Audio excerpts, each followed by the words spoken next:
అందరూ నమస్కారం. ఇవాళ మనతో పాటు ప్రముఖ ఆధ్యాత్మికవేత్త, ఆస్ట్రాలజర్, దత్తాత్రేయ మరియు గణపతి ఉపాసకులు మురళీధర్ శర్మ గారు ఉన్నారు. గురుగారితో మాట్లాడదాం. గురుగారు నమస్కారం. మహాదేవ శ్రీమాత్రే నమః. గురుగారు, వసంత పంచమి ఈసారి మనకి ఎప్పుడు వచ్చింది? అలాగే దీని విశిష్టత ఏంటి? ఇంట్లో అందరూ చేసుకునే విధంగా సంపూర్ణ పూజా విధానం మాకు తెలియజేయండి గురుగారు. అలాగే అన్ని విధాలా కలిసి రావడానికి వసంత పంచమి రోజు అద్భుతమైన రెమెడీ ఒకటి తెలియజేయండి మాకు. వసంత పంచమి అంటేనే శ్రీ పంచమిగా చెప్పుకునేటువంటి పంచమి.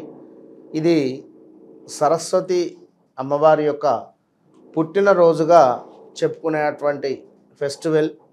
గుజరాత్ ప్రాంతీయ వాళ్ళు ఎంతో అత్యంత అద్భుతంగా దీన్ని సెలబ్రేట్ చేసుకునేటువంటి ఈ యొక్క ఫెస్టివల్ పండగ.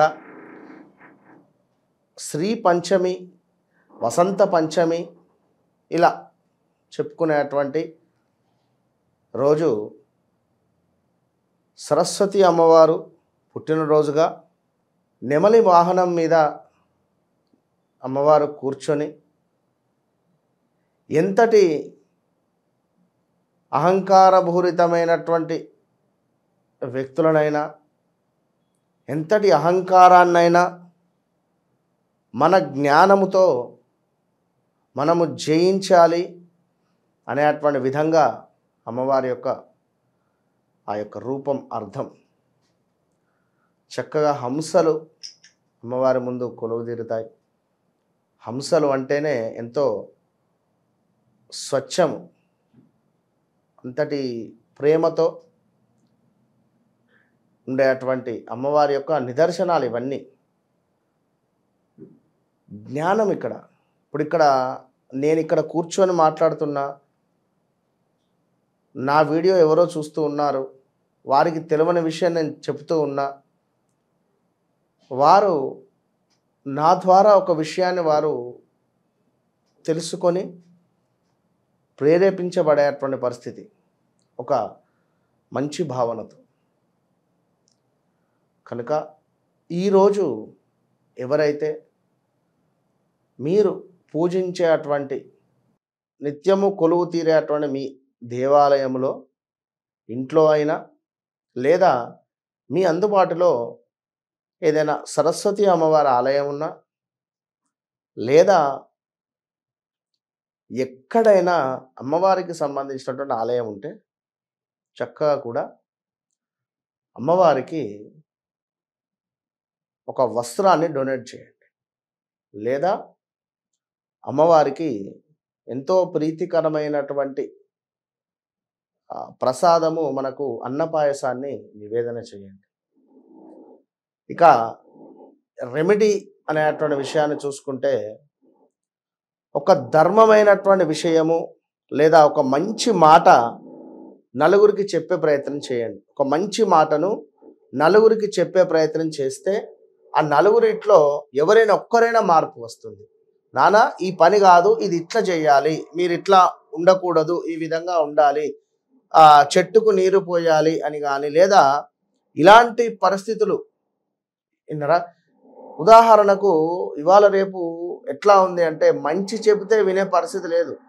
ఇప్పుడు ఈ మాట అనకూడదు కానీ గేమ్ చేంజర్ సినిమా ఎంతో అద్భుతం విన్నరా. అది ఒక చదువు విలువను తెలిపినటువంటి సబ్జెక్ట్ ఉన్నటువంటి సినిమా. అది చదువుకుంటే అసలు ఏమిటి అనేటువంటిది. కనుక ఇవాళ రేపు చదువుతున్నారా లేదా బిజినెస్ వైపుగా వెళుతున్నారా ఏమిటి అనేటువంటిది అది వారి జ్ఞానము, వారి యొక్క తల్లిదండ్రుల దగ్గర ఉండేటువంటి పైస మీద ఆధారపడి ఉంటుంది. కనుక దయచేసి మంచి వైపుగా మీరు మళ్ళీ మంచిని ప్రోత్సహించే ప్రయత్నం చేయండి. మంచి విషయాలను నలుగురికి చెప్పడం వల్ల అమ్మవారి యొక్క అనుగ్రహం లభిస్తుంది. ఆ మంచి విషయాలు మనం నలుగురికి చెప్పడం వల్ల, ఆ నలుగురు ఇంకొక నలుగురికి చెప్పడం వల్ల వారి నుండి మనకు అద్భుతమైనటువంటి ఒక పాజిటివ్ ఎనర్జీ అనేటువంటిది మన వైపు వచ్చేటువంటి పరిస్థితి ఉంటుంది అనేటువంటి విషయాన్ని గమనించుకోవాలి. కనుక ఎవరైతే వసంత పంచమి రోజు తెలుపు రంగులో ఉండేటువంటి వస్త్రాలను కానీ, అదేవిధంగా ఎల్లో రంగులో ఉండేటువంటి వస్త్రాలను కానీ, అదేవిధంగా మనకు లోటస్ లేదా పింక్ రిలేటెడ్లో ఉండేటువంటి వస్త్రాలను కానీ ఇవి అమ్మవారికి కానీ లేదా ఎవరికైనా డొనేట్ చేయడం వల్ల అద్భుతమైనటువంటి ఫలితం ఉంటుంది.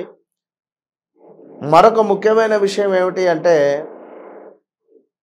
ఎవరైనా అనాథలకు కానీ లేదా చదువుకునేటువంటి పిల్లలకు కానీ ఈ వసంత పంచమి రోజు వారికి ఈ యొక్క పెన్సిల్స్ కావచ్చును, పెన్సిల్స్ కావచ్చును, పెన్స్ కావచ్చును, లేదా పుస్తకాలు కావచ్చును, లేదా ఈ యొక్క కంపాక్స్ బాక్సులు కావచ్చును, చదువుకు ఉపయోగపడేటువంటివి ఏవైనా కూడా డబ్బు ఉన్నటువంటి మహారాజులు ఎంతోమంది ఉన్నారు.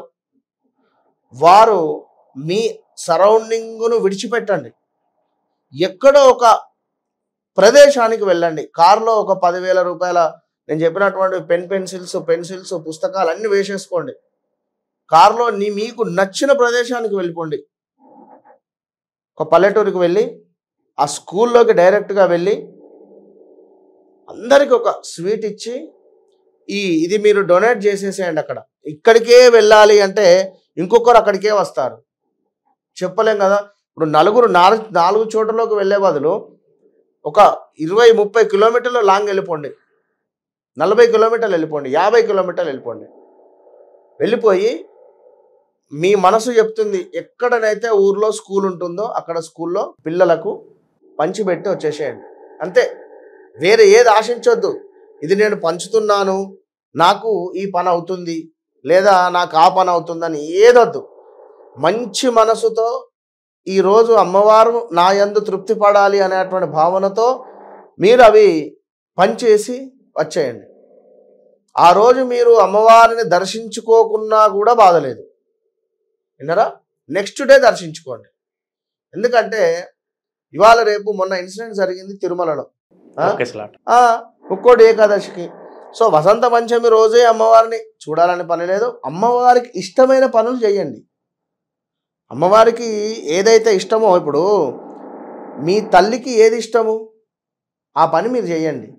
తల్లి మనసు బాధ పెట్టకండి, విన్నరా. కనుక ఈ విధంగా మీరు అమ్మవారి సేవను పొందండి, అద్భుతమైనటువంటి ఫలితం ఉంటుంది.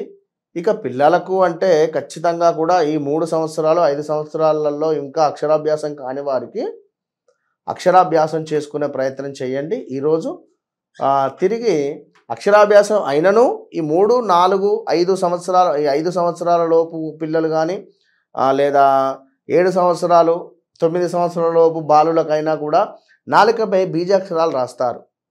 మా దేవాలయంలో మేము చేస్తున్నాం. అట్లా నాలుకపై అమ్మవారి యొక్క తేనెతో వెండి పుల్లతో బీజాక్షరాలు రాస్తారు.